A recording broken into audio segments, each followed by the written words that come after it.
Give me a little intro there, Gomer. There's no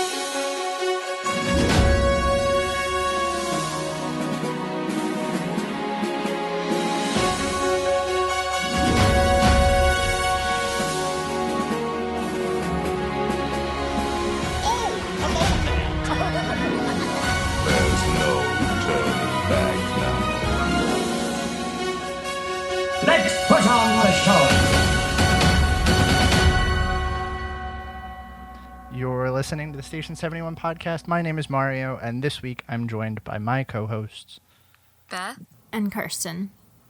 So, we got some interesting theme park news to talk about this week. Actually, most of our topic is going to be news, some discussion, some predictions. We're kind of playing it by ear this week for the most part. Not a lot of notes, but we'll see where that goes. So first thing up, very exciting news. Disney announced some Haunted Mansion 50th celebration stuff. Lots of stuff to look forward to, mostly merchandise. But looks like they're bringing the death certificates back. Dooney and Burke bags are coming out for the anniversary. Ear headbands and a lot of other neat merchandise. Lots of pop vinyl stuff. Some new pins, photo ops, cupcake, the usual. I just wish my trip was a little sooner so that I could get some of this. Yeah. I'm kind of mad that I didn't book a trip for this because that Leota Pop is calling my name. Maybe we can get our trusty local Brian. I want to see what the Pandora charm and the Alex and Ani bracelet are. Mm-hmm. But I don't really do like the Junie and Burke bags anymore, but if they came out with like one of the wristlets, I could go for that. Definitely. Or the Christmas ornament. We get an ornament every year. It's interesting to me that there's an annual pass holder exclusive satchel. That's not fair. Yeah, that's really weird. Yeah, it just doesn't seem like something that would be annual pass holder exclusive. I found that odd. I wonder how long this is going to happen, like how long they'll have this special magic shots and everything. I imagine for a while, because usually they stick around for at least a month. Well, not till January when I'll be there. Aw. Probably not. And I honestly hadn't looked at it, like I saw that this happened, but I didn't realize that Walt Disney World would get to have any of this since it's the Disneyland version. So that's good. Oh, yeah. Is that the Alex and Ani bracelet? Yes, I sent you that because it specifically was in there. Oh, that's really cool. And the Pandora charm, it looks like, is in there too. So, neat stuff. I love when they do exclusive merchandise. It's always fun. I think I already have one Haunted Mansion Alex and Ani. Did they already make one? I'm sure they did. Well, I would feel weird. I would feel weird if they didn't. That seems like one they should go for. So next up on our news topic is that Disney's airport shop in the Orlando International Airport is now closed for a redesign. The other shop got a remodel, I believe, last year. Is this the big one or the little one?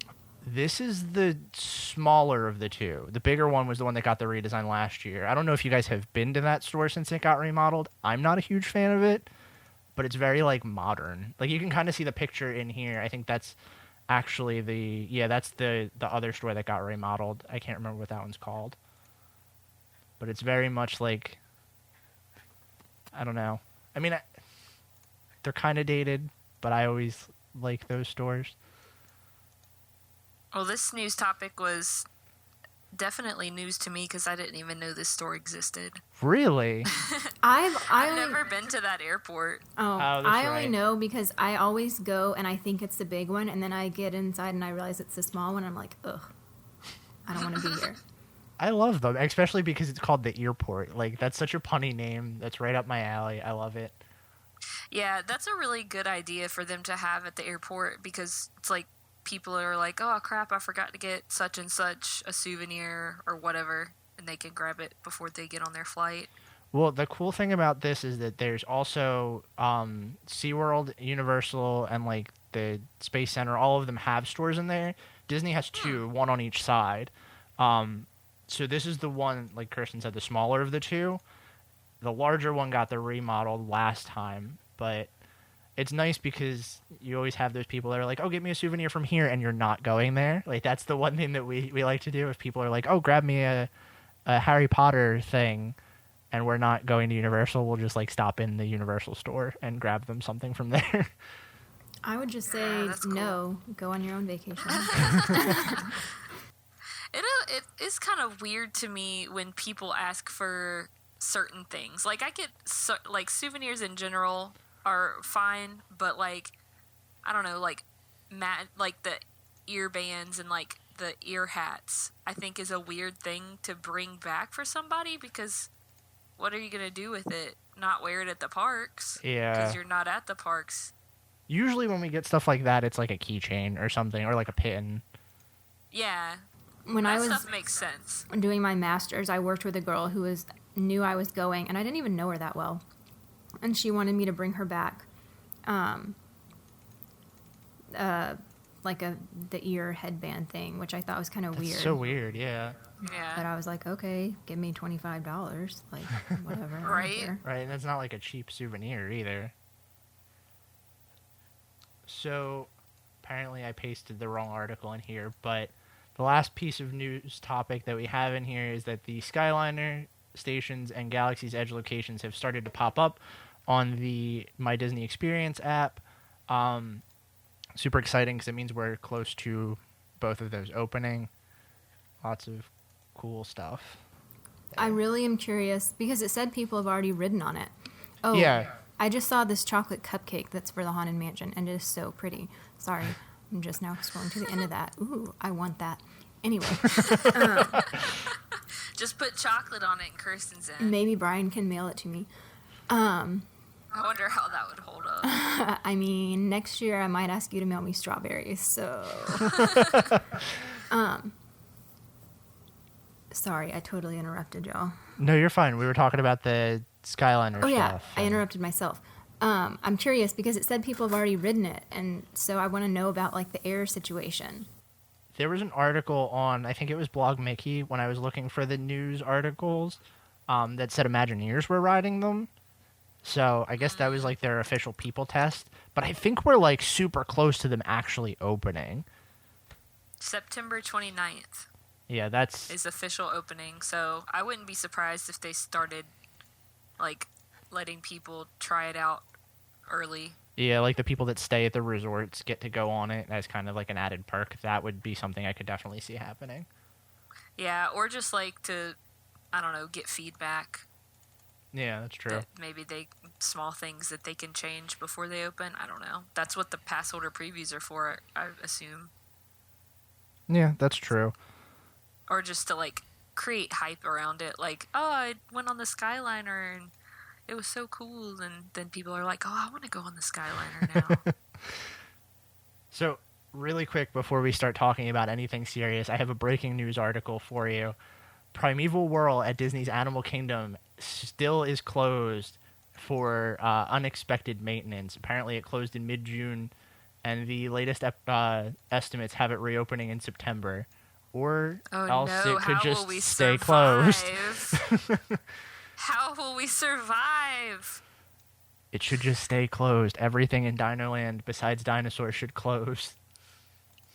I like Primeval Whirl, but I could also ride it at my state fair, essentially. Yeah.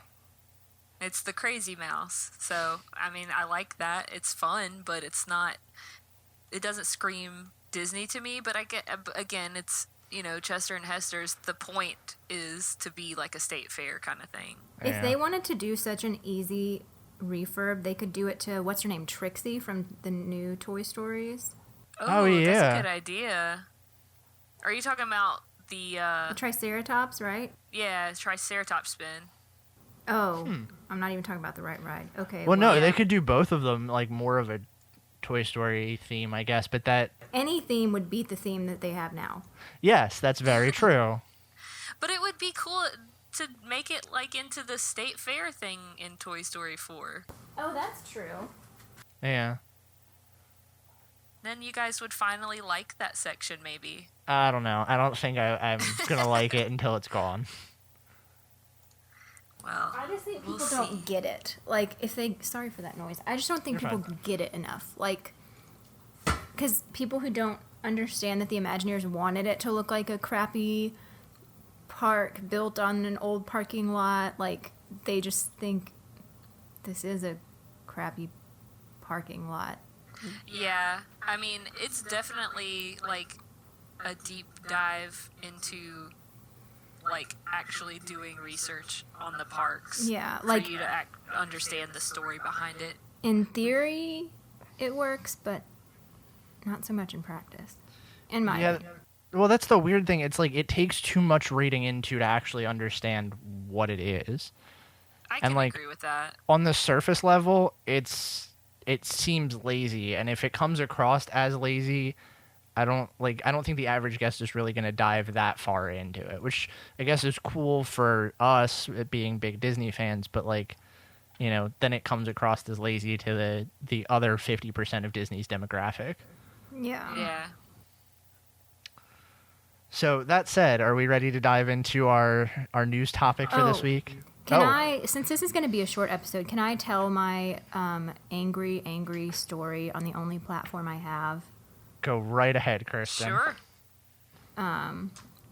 So, I think I saw this. Go ahead. Yeah. I'm so interested in this. So I've talked many times about small shops and how I love small shops. We all follow a ton of them, etc. And so I try to actually buy stuff from them every now and then. So this one small shop called 2319 Threads, they had like some sort of trivia contest in January where if you answered first, like you got a discount. I won, so I got like 40% off. So I ordered a shirt for me and Will. And I kind of like just didn't think about it. It said their turnaround time was 6 weeks, which is pretty long. So I was like, whatever. So then I realized in April, like, hey, I never got my shirts. So I emailed them and I'm like, hey, I never got my shirts. And they're like, oh, sorry, we are sending it out. Your order's ready. We're sending it out next week. And I'm like, okay. And then I forgot about it again because, like, I don't know, I have other stuff going on. And so a few weeks ago, I realized, like, hey, I still haven't gotten my shirts, and this is ridiculous. Like, I ordered at the beginning of January. So I sent them another email, and I'm like, hey, should I just, like, ask for a refund? What's going on? This has been a really long time. And they've gone MIA on Instagram a couple times. Like, they left for a couple months, and then they came back in April, which is what reminded me. And then they left again, I guess, at the very beginning of June, and they haven't posted anything on Instagram since. So I didn't get a response to my email. So I commented on their most recent Instagram from the early June, and I was like, hey, I've emailed you twice. I still haven't gotten my shirts. I haven't gotten a response. Like, I'm getting really irritated. And then somebody responded to my comment. Somebody else was like, same here, you know, blah, blah, blah. Well, then, like, I go looking at it yesterday because I was just wanted to see. They deleted my comments and the other girls. And now they've disabled comments on their Instagram. So I know they saw it. And so I sent them an Instagram, like a DM, and I'm like, are you serious? Like, you really deleted my comment, disabled comments, and still didn't message me to try and resolve this? Like, this is really ridiculous. And I still didn't get a response. And so it's the principle of the matter. Like, it's only $45 or whatever, and it would cost more to, like, file paperwork for small claims in California. But I was like, I would this is theft. I'm not going to let you get away with this. Like, I'm sending you a demand letter. And if you don't either send me my product that I ordered or give me a refund, like, I will file small claims paperwork because this is ridiculous. Like, I'm not just going to let you get away with this. No response. And I sent him another email this morning saying, like, hey, I'm serious. I'm sending you a demand letter. Give me my money or give me my shirts. And, like, if I had just gotten a response like, hey, we're sorry, we're working on anything, I would be like, okay, that's totally fine. But, like, just ignoring me. So my friend Allie, which she was on the live show last week, she has a small shop. She crochets stuff. It's called Allison's Wonderland Co. Everybody should go look. She makes cool stuff. And she saw it, and she's like, do you want me to comment, like, to post on my Instagram story to see if anybody knows them? And I'm like, sure. Like, I didn't want to ask you and bring you into drama if you didn't want to be involved, but, like, hey, yeah. So she posts on her Instagram story, like, hey, does anybody know how to get a hold of 2319 Threads? Not even, like, it was, like, maybe 2 minutes later. They messaged her on Instagram, and they're like, hi, I'm the owner. What's going on? And I'm like, really? Wow. So you are definitely like around. It's not like you're not on your Instagram, because you are, and you're just ignoring me.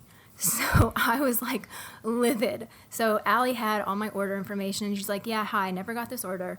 You know, telling them the story, the order number, the email address, and they're like, oh, so this wasn't you, it's your friend. And she was like, yes.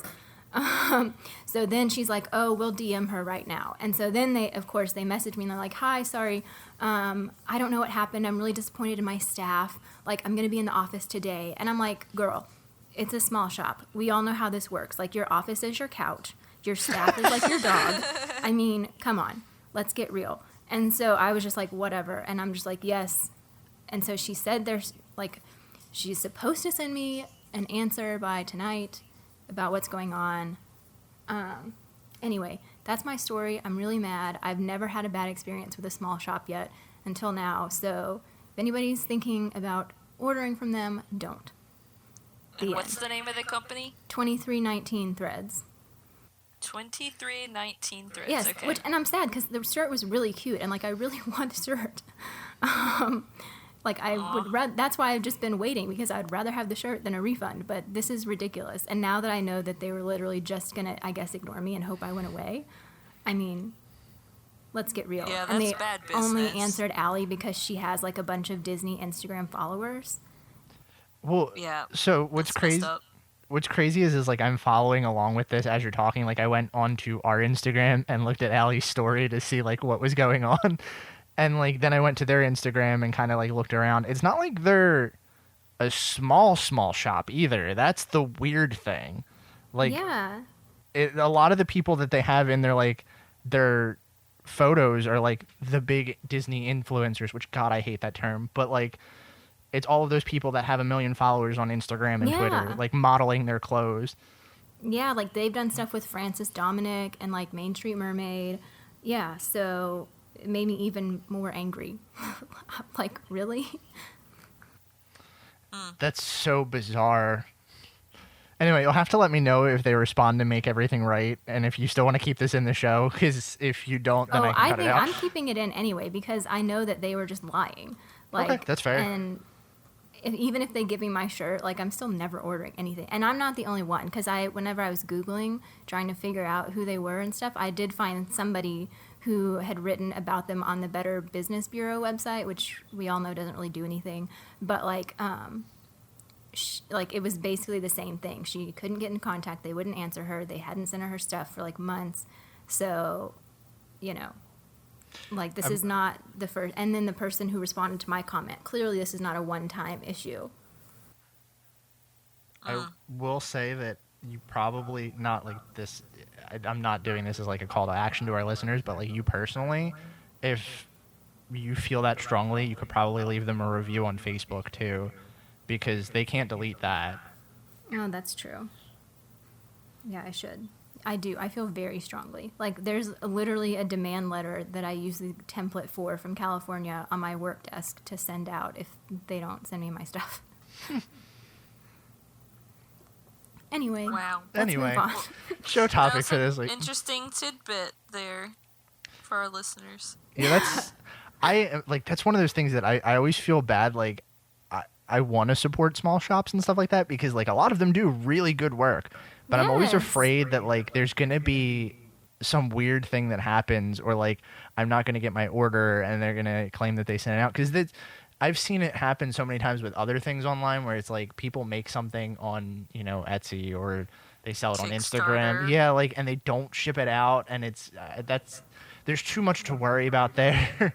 Yeah, and it is really hard because, like, you know, a bunch of these shops, like, they're not actually registering as a business or like, you know, they made an Instagram name, they got like a Shopify account, and like, that's it. Like, they're not doing it how before social media you had to do to like start a business, which is fine. Like, you know, Allie, I don't think has any of that stuff, but like, and most, you know, a lot of small shops don't, and they're totally great. I would much rather buy a small shop design than like buy one from Disney that kind of like copied small shops.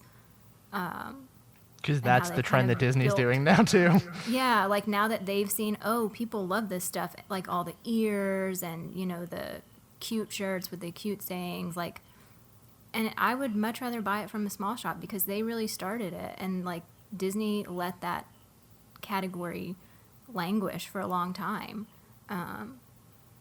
I love small shops, like, but yeah, anyway.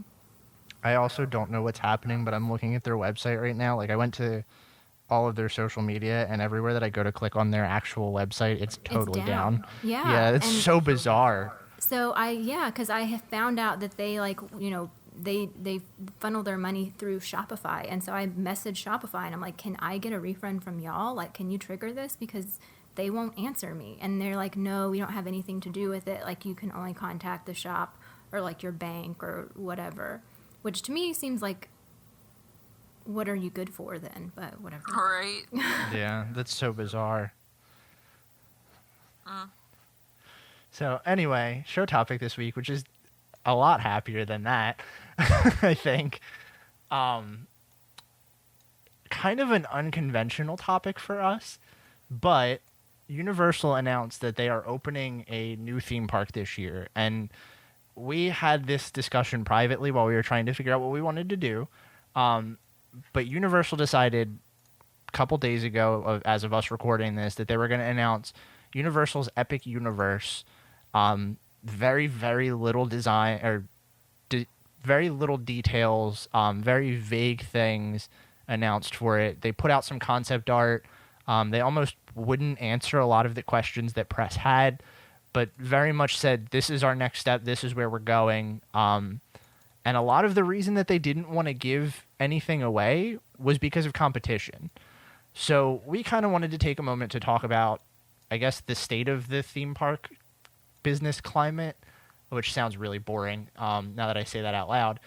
But like where theme parks are headed, what we think this means for Disney, because we are obviously a Disney podcast, and what we kind of think is going to happen in the next couple months, because D23 is less than a month away. So this could be some kind of strategical move on Universal's part to draw some of that theme park excitement and, you know, big announcement excitement away from Disney for a little bit and get the hype rolling on them, or maybe force them to show their cards and say, hey, this is something that we're doing, so that Universal can't get the spotlight. It's a very good time to be a theme park fan. I will definitely say that right now before we even start this. A rich theme park fan. I was literally about to say. Well, so here's the thing. I mean, obviously I'm not rich, but these announcements get me so excited, even if I'm not going to go for like That's another true. year or so. Like when I see that Universal put something out, even though I don't go there very often, I'm like, oh, that's good, because that's going to maybe light a fire under Disney's butt. And if you think about it now, this is, I still want to call it their third theme park, but this is technically their fourth if you count Volcano Bay, which apparently Universal does.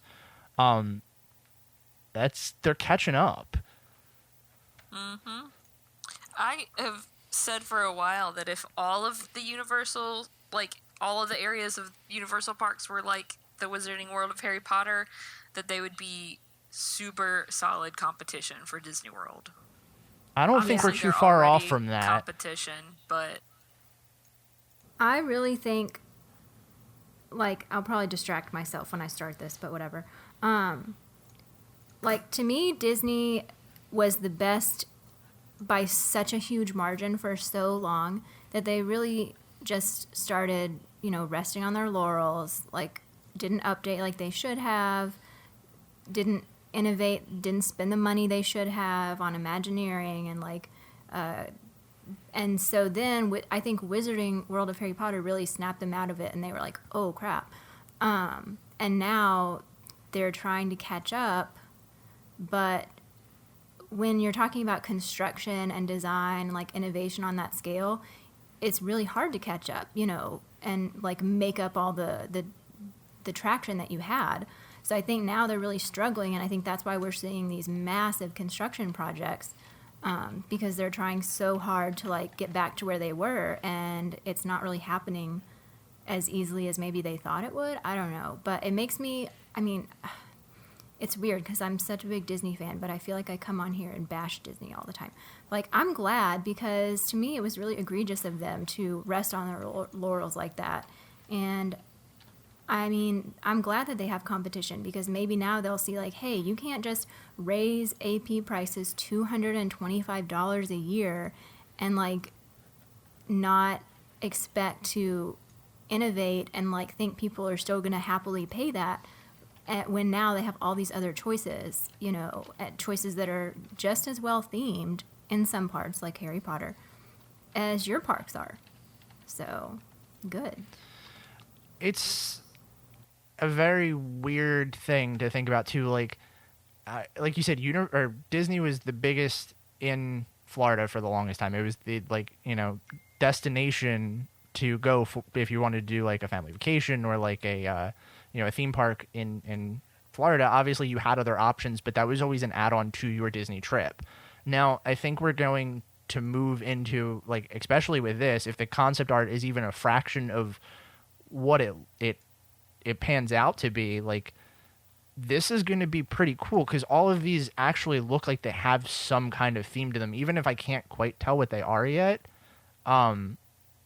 There's definitely, like, you can see themes to everything in here, and that whatever's in that top, I guess, like, center corner, next to what looks like a little amphitheater under all that fireworks, whatever that is, that looks awesome. I don't know what it is. It's like this big purple blob that looks kind of like streets, but, like, there's theme here. There's a lot of, like, what looks like good design work and stuff that would really build immersion. And I think if Universal keeps up with this trend, like you said, with Harry Potter World, it's going to be hard for people to not start booking strictly Universal vacations with maybe a Disney add-on day, you know? Yeah, definitely. Like, this next visit in January, we're going to Universal just for a day. But also, like, I'm going to have a 3-year-old. So Universal is geared so much more towards, like, the adventure rides that he wouldn't really enjoy it. But I think when this new part comes, like, definitely it would be a multi-day. And I've honestly thought about not going to either Hollywood Studios or Epcot in January, which I've never done a trip where I haven't gone to all 4 parks. And that's to spend an extra day at Magic Kingdom because, again, 3-year-old. But, I mean, what am I going to be missing at Epcot? The Soarin' with the sucky video? Like, test track that's always broken? Yeah. Literally, on my last trip, I was standing in line for 20 minutes and then they evacuated. Yeah, like, I've been starting to check ride times just out of curiosity on the app, and test track has been broken like twice when I've looked at it in the past few days. So, anyway. The good news is, if you have a test track fast pass and it breaks down, then you get a free fast pass for anything else, which I always kind of think is nice, because you're like, I don't know. Especially if you do that with rides that, like, aren't as e-ticket as test track, it works better, but, you know, you get the point. Yeah.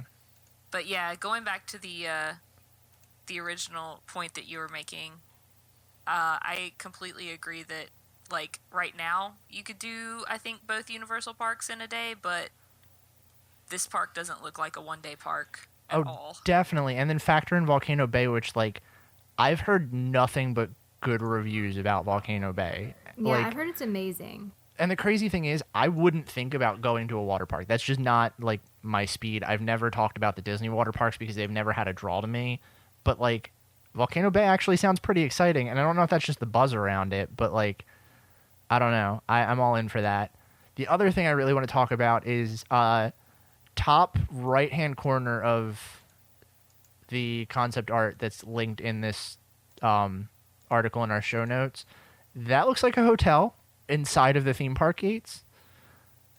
Going Miracosta on us. That's interesting. And the one thing that's kind of cool about that too, like, the other Universal resorts, as far as I know, aren't, like, that close. I mean, there's City Walk and stuff like that, but you're not staying inside the checkpoints. This looks like it's literally inside of the park. Like, that's the back half of the park, from my understanding.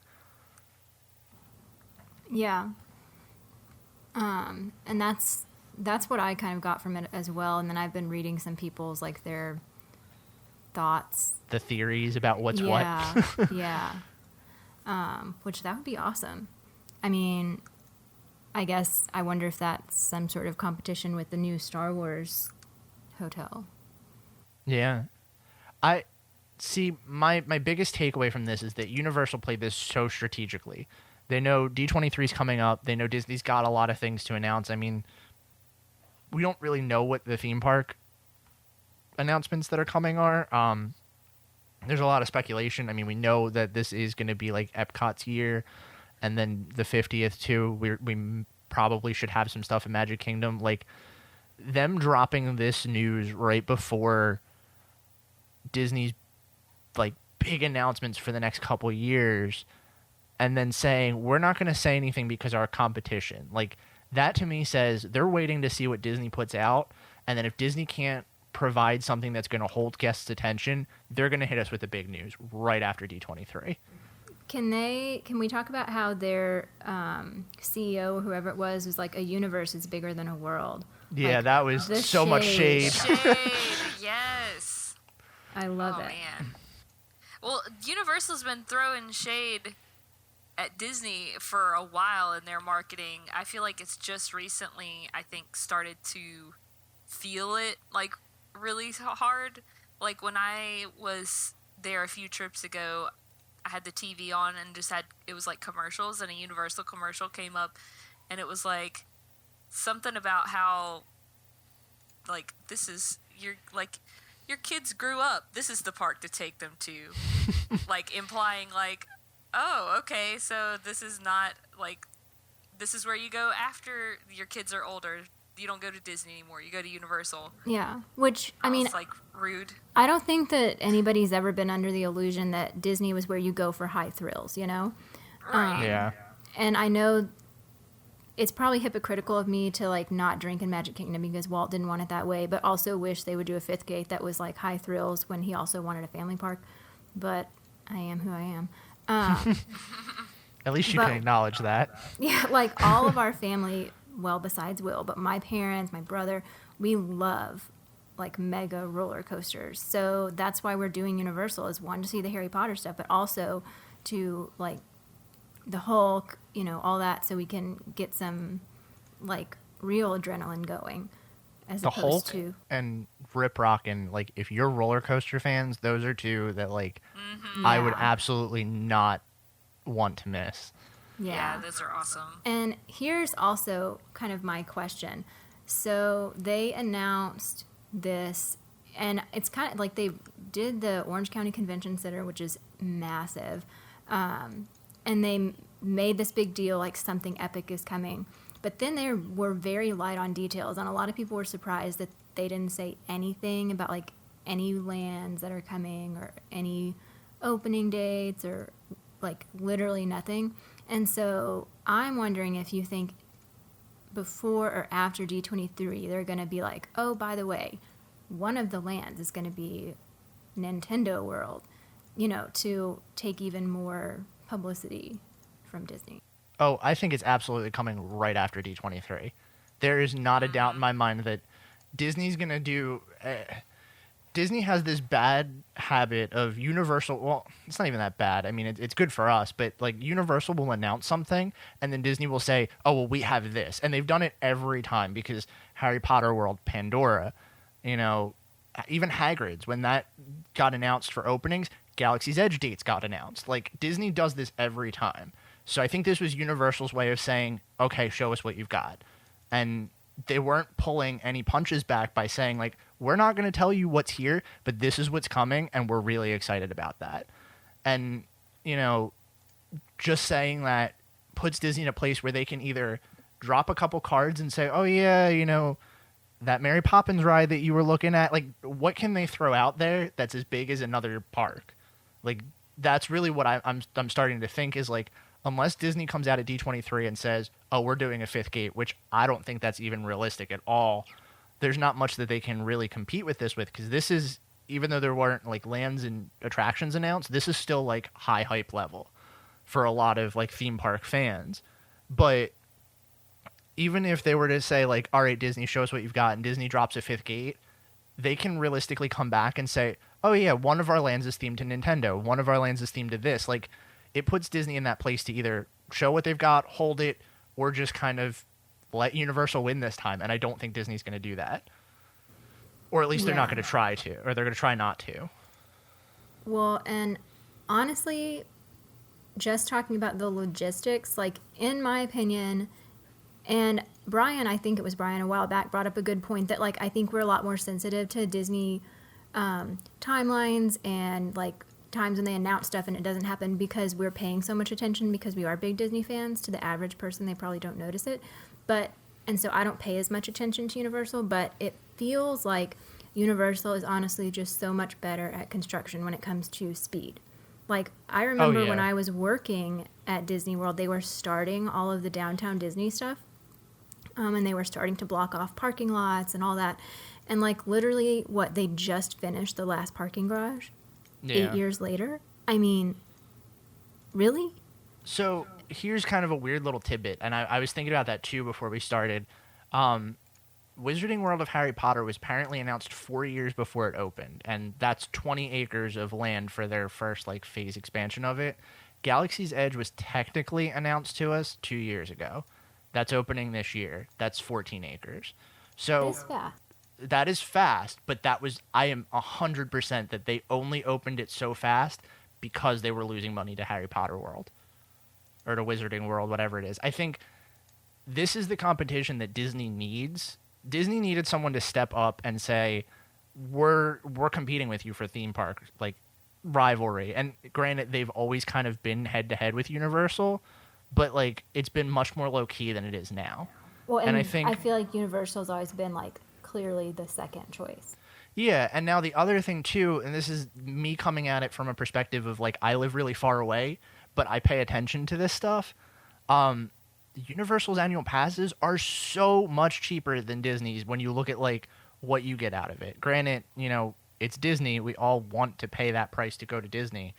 But Universal's is pretty valid option too, and I think a lot of the people that I know that are locals, probably Brian being the exclusion, have APs to Universal, and they got them for a very, very little fraction of what their Disney AP cost. Honestly, I feel like if I was a local, I'd probably have both. Yeah, I feel like that's the thing, is a lot of people are buying into that Universal AP because it's so cheap, and Universal's turning around a lot of good stuff. Mm-hmm. So, theories. Do you guys have any theories of what Disney would announce after this, or, like, logistically what they could be holding for D23 that could rival this? Like, in order to, like, I don't think they could announce anything right now that would rival this. Yeah, I mean, like, it would all, I think anything they announce would not be as big of a deal, to be honest. I think they're going to tell us about Epcot, which I was trying to think, like, what do I think they're going to do in Epcot? Like, what is my prediction? And I really have no idea because it's been so, like I said, I feel like it's just languished for so long that, like, I have no idea what they could be putting in the Interventions places. Like, it could literally be anything. Like, it could be more Marvel crap. But they can't even do Marvel. That's the thing. So Universal has them in another weird spot where they can't do anything like major Marvel, except for, like, a few things. They can't do, I think the verbiage in the contract says that east of the Mississippi, Disney can't do anything Avengers. Yeah. That Or, like, or that Universal has already has in their parks, which is why they're able to have Guardians of the Galaxy. Right. And I think, didn't they have another Marvel? I think, didn't they have Doctor Strange? Yeah, I was going to say they tested Doctor Strange as a face character, and that was it. But was that at Disney World or only Disneyland? I'm pretty sure that was Disney World. I want to say that was at Studios, too, for a little bit. So, I mean, they could do some Marvel stuff, but they're already doing so much Marvel over at Disneyland right now, like, planning that expansion. Maybe it would be easy to just take what they're doing over there and pop it over here. You know what? I almost wish, I know that this is so unrealistic because of the size. I wish that Disney would have, instead of like throwing anything for Disney World, opened another gate at Disneyland and put like Marvel and Star Wars there.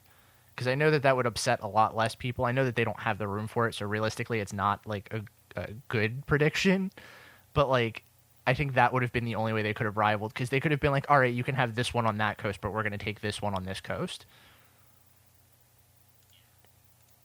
But yeah, do you guys think that they're going to market Epcot as an entirely new park? I think that was kind of my theory with this, is that they're going to say, oh, with all the changes to Epcot, it's going to be like a new park. And that's going to be their way of trying to like say, oh, look, we are doing something new here, but it's not going to be so much that it's like this scale. I think they could swing that for Future World, but World Showcase isn't changing enough to make that argument. That's true. They're adding the Ratatouille ride and restaurant, and then rumored the new one restaurant pavilion in Japan. Yeah, and that's not even confirmed yet, but maybe they'll announce it at D23. Yeah. I feel like they are. I don't know if I said this on the live show, if I was telling Will this, that it makes me sad because I think Epcot never ended up like it was supposed to be anyway if Walt had lived, which, to be fair, probably wasn't totally realistic. I mean, he did have like really high goals there, but I feel like now any trace of what he envisioned is just going to be, it's not there anymore after whatever they do. And that makes me sad, Well, that's always my argument when people are like, Epcot doesn't have the same vision anymore, because like it never did. But at the same time, like I get it, because Epcot was always the edutainment that we always try to talk about with Disney, and like that is slowly going away. I don't see Disney, as long as Bob Iger is in office, or like either one of them, I don't see that happening to it being like edutainment again. But I definitely think that park is going to move away from that design, and I think that they might market Future World as an entirely new experience, an entirely new land, but I don't know what they could do to breathe that much life into it in such a short time. That's not going to feel rushed. IP. Like, I just really, if it's all IP crap, I'm going to be so upset. And like, I feel like with the way they've been talking, like, what's his name, whatever Bob said about that was basically throwing shade at, or he probably didn't even mean it to throw shade, because he probably didn't even think about it, where it was like basically talking about, oh, you mean like Expedition Everest? Some roller coaster in India. You all know what I'm talking about? No, I know what you're talking about. Oh my gosh, what did he say? It was something along the lines of, people like IP. Yeah, people don't care about a roller coaster themed in India or something. Yeah, and then Bob Chapek, whatever he said recently about people want IPs. It was some quote that was insinuating that. That makes me feel like, yeah, it's going to be a lot of IP. That just makes me so sad that people don't find edutainment fun anymore. I mean, I think they totally could. I just think that they would rather go take the easy way out, and the way that they know is going to make them money, and they can market and sell more toys and, whatever. Well, if you really think about it, like, there's a decent amount of edutainment at Animal Kingdom, and I feel like those options are pretty popular. Like Wilderness Explorers, all that, the whole thing, the whole concept is education. And Rafiki's Planet Watch made a comeback, yeah. Yeah, it's like, I went to, like, when I go to Rafiki's Planet Watch, that's, like, one of my favorite things, because I just like talking to the cast members and learning, like, cool, weird, fun facts about, like, the animals and, like, the processes that they use, the, like, medical, I don't know, stuff that they do with the animals. That stuff is fascinating to me, and I feel like maybe it could be to other people if they, I don't know, marketed it better. I mean, even think about just the standby line at Expedition Everest, all the stuff that you're... Can I kind of derail this for a moment? And I don't know if I'm allowed to talk about this, but can I talk, like, Lion King for a moment? Because this is all going to tie in. So, I know Kirsten and I saw Lion King. Did you see it yet, Beth? I haven't, but I saw the original. Yeah, so it's not like you could spoil it for me. Probably. Right. Spoiler alert: Mufasa dies. No, what? I'll phrase this exactly like I phrased my rant on Twitter. Spoiler alert right now, if you care about spoilers, but spoiler, it's the exact same movie that we all saw as kids. I heard it was almost shot for shot. So Yeah. here's why I want to bring this up. Because I went into Lion King, I didn't really want to see Lion King, but I heard a couple people, like I talked to a couple people, they were like, it was pretty good. Like and me. yeah, and I was like, okay, I'll give it a shot. But I have never considered walking out of a movie theater as much as I did during The Lion King. And that's Really? so weird for me to say because I love The Lion King, but I think that this movie is literally everything that's wrong with Disney right now. I think that the fact that they rely too much on older IPs instead of focusing on new original stories is so far off Disney brand that it's very concerning to me. And, sitting through the movie, there were points where I was like, okay, this probably isn't going to be that bad. But if I wanted to see the original Lion King, I could watch a better version of it at home. And that was my takeaway the entire movie was I'm literally sitting through a worse version of a movie I love. And that, what were you going to say? I was just gonna say that is really interesting to me because I've actually really liked the live action remakes. Like, would I prefer for them to be doing original stories? Absolutely, but that's not what we're getting. And the ones that they've put out so far, I've liked. I liked Cinderella, I liked The Jungle Book, I liked Beauty and the Beast, but I feel like those also made an effort to have a unique element that wasn't included in the animated versions. Yeah, so that's kind of where I ended up falling with them too. Like I've liked every other live action movie that's come out, and that's I started to think about it a little bit as we were leaving the theater. Like if I go back, I haven't really watched them after I saw them the first time, and I don't know if that's because like I liked them enough and they were good enough, but in thinking about where Disney's at right now, looking at everything they own and like seeing that their studios are putting out more movies than their main studio, and then on top of that, the only studio that's actually putting out like original movies that aren't based on anything is Pixar.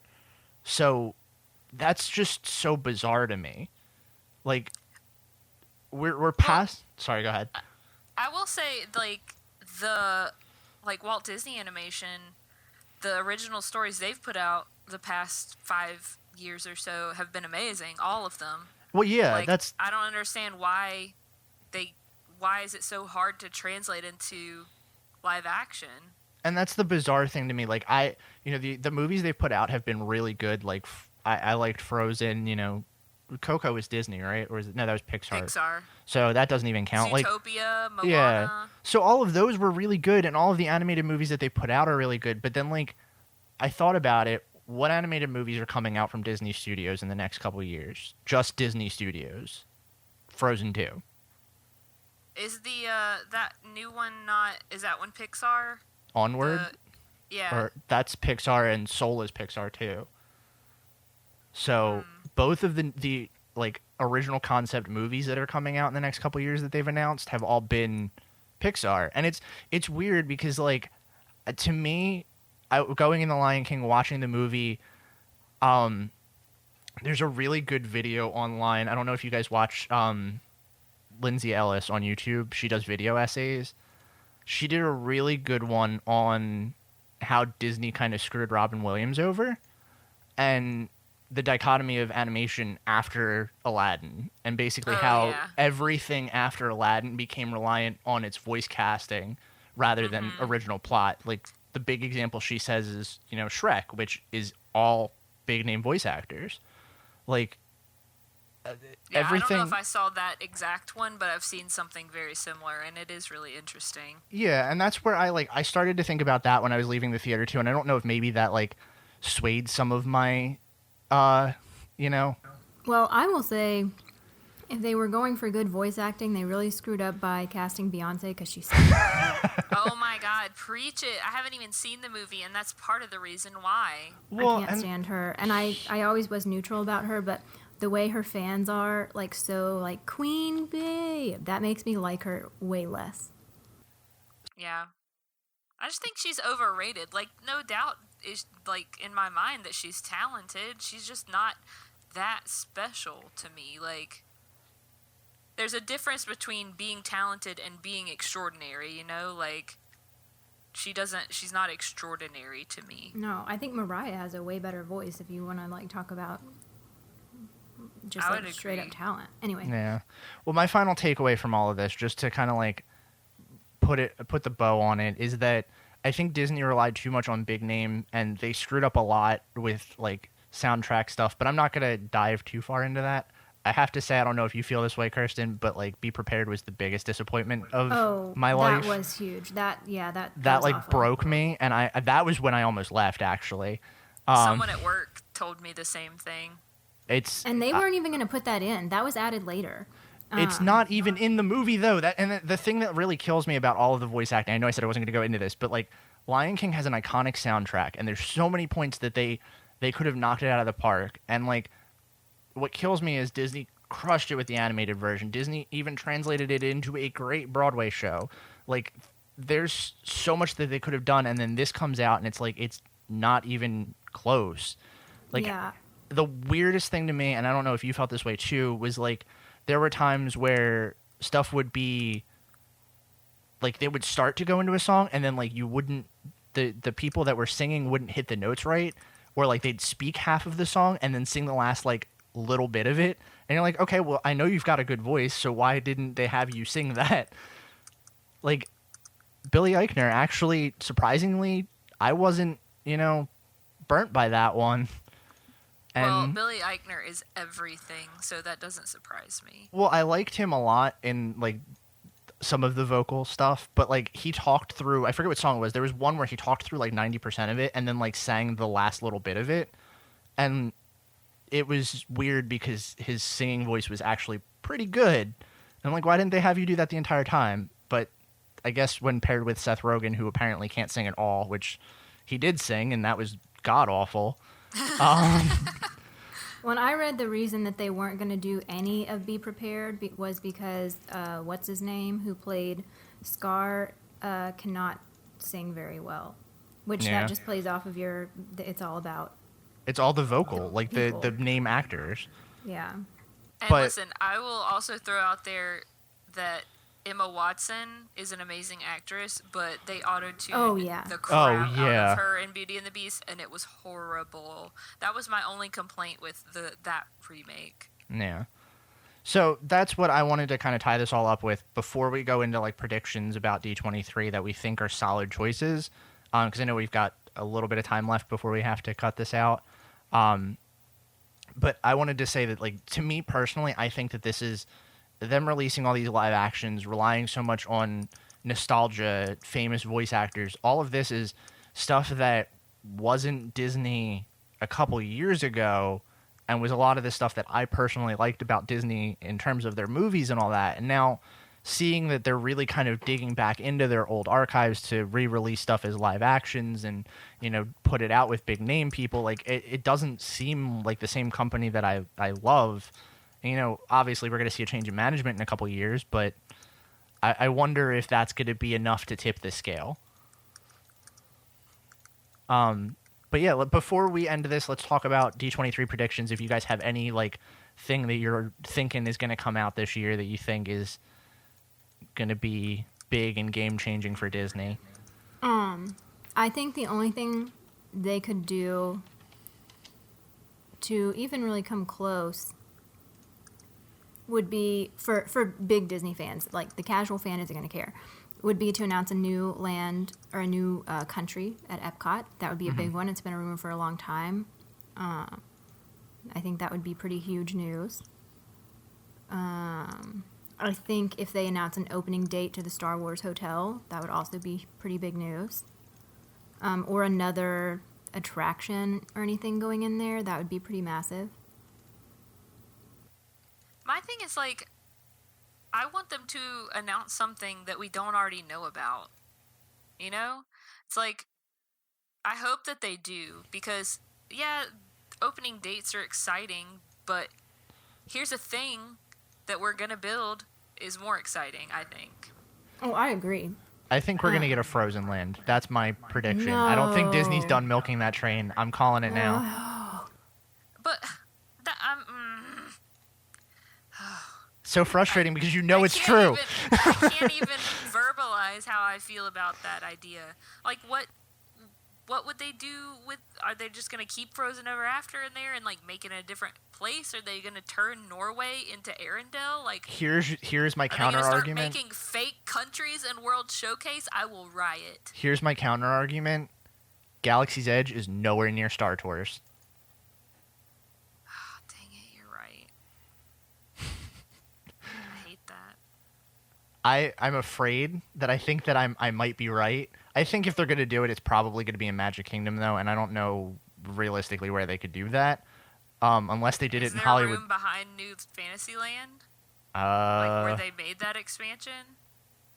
That would make the I don't only think thing so. That makes sense to me. I mean, because back there is like a huge berm, and there's at some point like there's roads, and like they can't go back any further, and that's where like there's all the unsightly stuff that they don't want you to see. Yeah. Because if you drive, like if you keep driving, so if you drive past the contemporary entrance and then it's like you can't go anywhere essentially. If you turn and go back behind Magic Kingdom, like that's a normal road. You can drive down it. They can't stop you. It's not cute. Yeah. I kind of wonder. It looks like there's space behind Small World. Yeah. And like Journey of the Little Mermaid. I don't know if that's. Maybe I should turn on satellite first. Yeah, I'm about to turn. Like, I play this game sometimes when I'm really bored, and I'll zoom my Google Maps all the way out and, like, spin it. Like, just click on the mouse and spin on my computer at work. And then zoom in really far with my eyes closed, and then I see if I can find Magic Kingdom in 30 seconds. That's a fun game. I'll have to try that now. But yeah, like there is a road directly behind it, you're right. But I mean, I feel like that hasn't stopped Disney in the past. Well, that's where they shoot off the fireworks from, some. And see that big, do you see that big white building kind of on the left off of Center Drive? That's the trash facility where all the trash that they put down in the utilidors, there's big tubes and stuff that take it there. So they can't really move that stuff easily. Okay. Yeah. So, I don't know. I think either that or Zootopia is going to get a land. I don't know if that's less likely in my mind because that movie doesn't have as much popularity. Well, no, Zootopia 2 is coming out, isn't it? Better. That would be amazing. Like the creativity that went into Zootopia, like whenever they show how the worlds interact and how like the cold.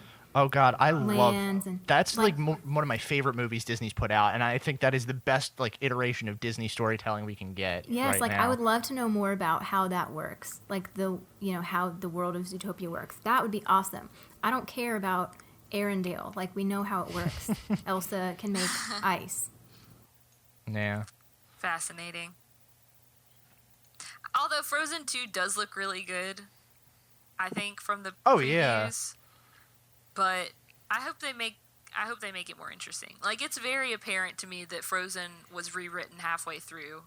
Like yeah. So hopefully they'll do a better job with Frozen 2 and have like a more complete logical story with an actual villain maybe? Like a real villain, not like Hans. Not the Duke of Weaseltown? Or yeah, Duke of Weaselton, Wesselton, whatever. I think that whole movie's going to be like a self-discovery story, so there won't be a villain. But that's movies, and I mean, I would be okay with that too. I guess I feel like that's mostly what Moana was, and there was like a little bit of a villain in, Te Kā, I guess. And a little bit of a villain in Tamatoa, but like, I feel like that was done. Say what? I said awesomest villain ever. He was, but they weren't like big baddies, They Yeah. weren't like Maleficent or Dr. Facilier level, like, this is the bad guy and you know for sure that they have no good intentions. So, I don't know. I could be okay with it, but I feel like they did it really well in Moana, so I hope that they do it really well in Frozen too. Yeah. Did you guys have any other predictions you want to throw out? Because I want to end this with a quote that I just found on the WDW Magic forums. I think that, Epcot, I think that'll be the big news, but I can't even imagine what it's going to be. You know, I think I'm scared to imagine. I would be into, like, more Big Hero 6 if they're going to be incorporating IPs into Epcot, like Future World. That makes sense to me. That would make perfect sense. And that's a great movie, so I'd be fine with it. That is a movie that needs a sequel. That would be good for Interventions. That would be... Or the Play Pavilion. Yeah, I was going to say that those are the two places I would really like to see Big Hero 6 at, because that makes sense with the whole, like, invention thing. They could do entertainment stuff, like... Yeah. Yeah. And then my obvious choice for one thing that I absolutely want that I don't think is going to happen is a big revitalization onto Journey into Imagination, but... Man, I think really that's would stuck. love that. I also would really like for Fantasmic to get a refurb. But also, they need to spend money on infrastructure, too. Like, the monorails, they need new monorails. Yeah. Like, Yeah, for sure. it's not good, you know? And I know they've recently added a ton of buses, but even just stuff like that, I mean, especially, like, mainly the monorails, but they could do with some nicer boats, too. I would love it if they would do, I don't know how feasible this would be, but they need to figure out a way to incorporate the Hogwarts Express type of experience. Like, Zootopia. It's not, yeah, like, it's not just going from one place to another. It's, like, actually cool. Like, oh my gosh, the Dementors, like breath and shadow and, like, the stuff Toronto going rail by doesn't the cut it. window. I want to say that I heard on a Jim Hill podcast forever ago, probably when they announced Rafiki's Planet Watch was going down, and everybody thought that Zootopia was going to move in there, that was the plan, was that they were going to put some kind of train system in there, and then do, like, you're riding the train into Zootopia, which, like, it's the perfect setup for that, but I don't know if they will.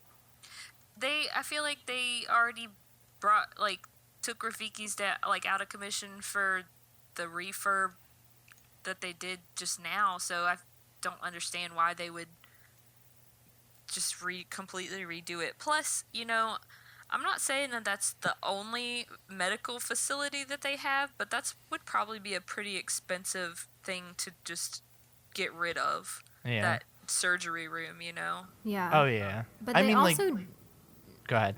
They do need, just like... I mean, I don't think a fifth gate is realistic, unfortunately, just because they have so much other construction going on, and now with Universal, like, there are only so many contractors who even, you know how to do that kind of construction.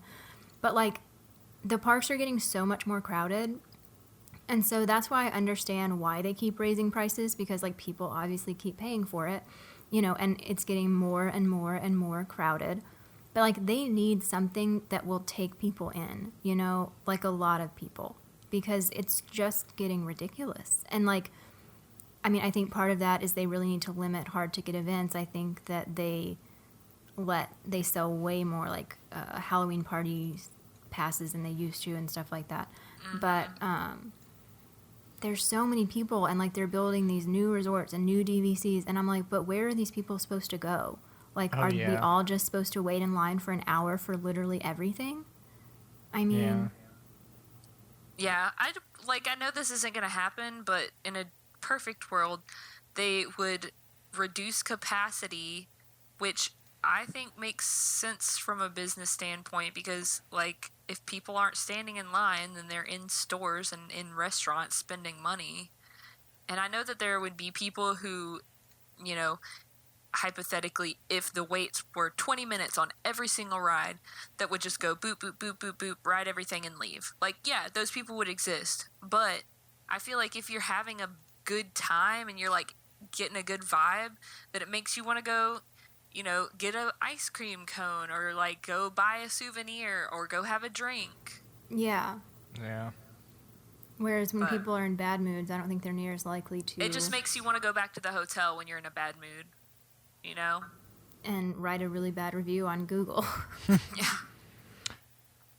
So I know we're getting close to the time that we need to wrap this up, but I saw a comment on a D23 rumor speculation forum on WDW Magic that I think is probably the best way to sum up any Disney fans' feelings towards D23, that says, whatever they announce, I predict it will not go well. Yeah. Well, do you guys have anything else that you want to talk about this week? No, I guess we'll see how it goes, and I don't know. I mean, Yeah. I would love to be proved wrong. That's what I'll say about all like the bad things that I've said and like the bad feelings that I have about how it's going to go down. I would love it if they proved me wrong, because I do love Disney. The essence of Disney. Yeah, I agree. I would love for it to go positively and for everything to be great and for us to just get a lot of, good announcements. Let's cross our fingers, thoughts and prayers.